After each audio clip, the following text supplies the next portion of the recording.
அனைவருக்கும் வணக்கம். 7ஆம் வகுப்பு 3ஆம் பருவம் இயல் 3 நம்ம கன்னிமிகு தலைவர் காயிதே மில்லத் பற்றி படித்தோம். அடுத்ததா பயணம் பாவண்ணன் எழுதியிருப்பாரு, அந்த கதையை தெரிஞ்சுக்கிட்டோம்.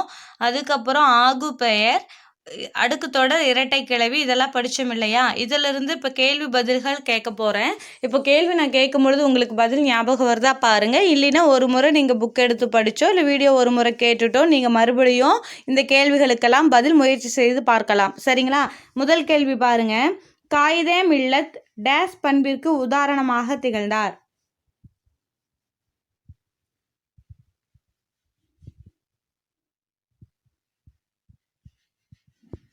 ஆப்ஷன் பி எளிமை பண்பு. ரெண்டாவது கேள்வி, காயிதே மில்லத் எனும் அரபு சொல்லுக்கு டேஸ் என்பது பொருள்.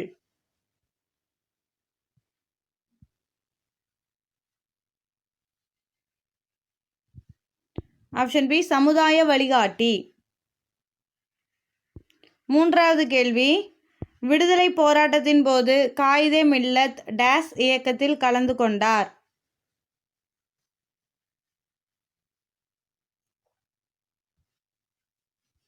ஆப்ஷன் டி ஒத்துழையாமை இயக்கம்.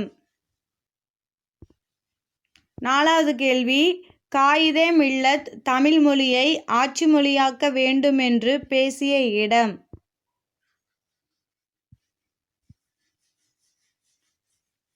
ஆப்ஷன் பி நாடாளுமன்றம். அஞ்சாவது கேள்வி, எதிரொலித்தது பிரித்தெழுதுக.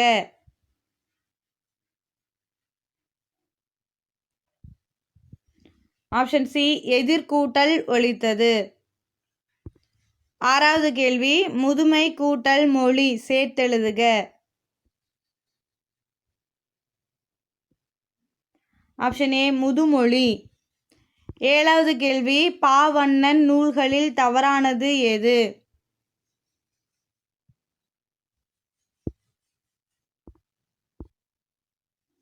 உங்களுக்கு ஷார்ட்கட் ஞாபகம் இருக்கா? நேற்று மீசக்காரரும் பூனையும் தொலைதூர கடல் பயணம் போனதா பாய் சொன்னார்.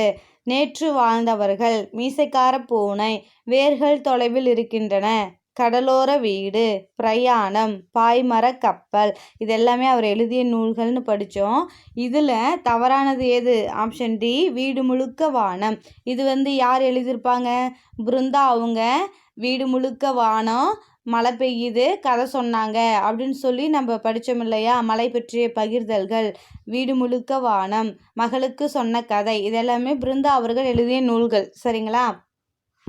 எட்டாவது கேள்வி பாருங்க. இந்த வேலையை முடிக்க ஒரு கை குறைகிறது என்பது என்ன பெயர்?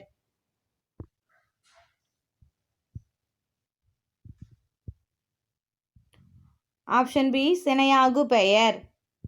அதாவது இந்த கை அப்படிங்கிறது ஒரு உறுப்பு, அந்த நபரை குறிக்காமல் அந்த உறுப்பை குறிச்சிருக்கு. தலைக்கு ஒரு பழங்குடு அப்படின்னு ஒரு எடுத்துக்காட்டு படித்தோம் இல்லையா? அதுதான் சினையாகு பெயர். இந்த வேலையை முடிக்க ஒரு கை குறைகிறது, சினையாகு பெயர்.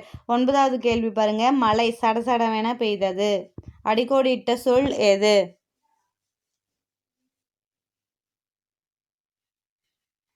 சட சட அப்படின்னாலே அது இரட்டை கிளவி. இது பிரித்தால் பொருள் தராது, வினைக்கு அடைமொழியாய் குறிப்பு பொருளில் வரும், இணைந்தே நிற்கும். இது இரண்டு சொல்லாக மட்டும்தான் வரும் அப்படின்னு நம்ம படித்தோம் இல்லைங்களா? 10வது கேள்வி பாருங்க. நாம் இனிய சொற்களை பேச வேண்டும், டேஸ் துன்பப்பட நேரிடும். இணைப்பு சொல், இதில் எது பயன்படுத்தலாம்?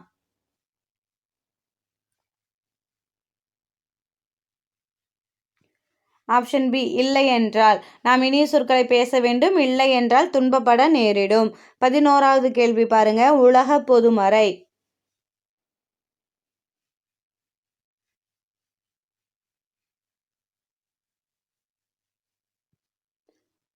ஆப்ஷன் ஏ திருக்குறள். 12வது கேள்வி, சேரிட்டி கலைச்சொல் தருக.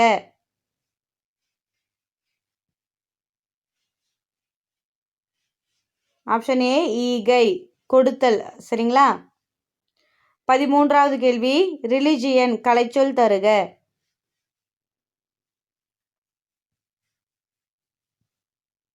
ஆப்ஷன் ஏ சமயம்.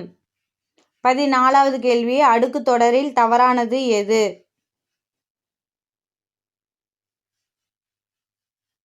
ஆப்ஷன் டி குறிப்பு பொருள். அடுக்கு தொடரானது அச்சம், விரைவு, அவலம், உவகை இவற்றின் காரணமாக தான் வரும். இரட்டை கிளவி தான் குறிப்பு பொருளில் வரும், வினைமொழிக்கு அடைமொழியா. சரிங்களா? 15வது கேள்வி, வினைக்கு அடைமொழியாக குறிப்பு பொருளில் வருவது. ஆப்ஷன் பி இரட்டை கிளவி. இப்போதான் நான் சொன்னேன் இல்லையா, வினைக்கு அடைமொழியாக குறிப்பு பொருளில் வருவது எதுனா இரட்டை கிளவி. அவ்வளோதான், நம்ம படித்து முடிச்சிட்டோம். கண்டிப்பாக உங்களுக்கு பிரயோஜனமாக இருக்கும்னு நான் நினைக்கிறேன். மீண்டும் அடுத்த வகுப்பில் உங்களை சந்திக்கிறேன். நன்றி.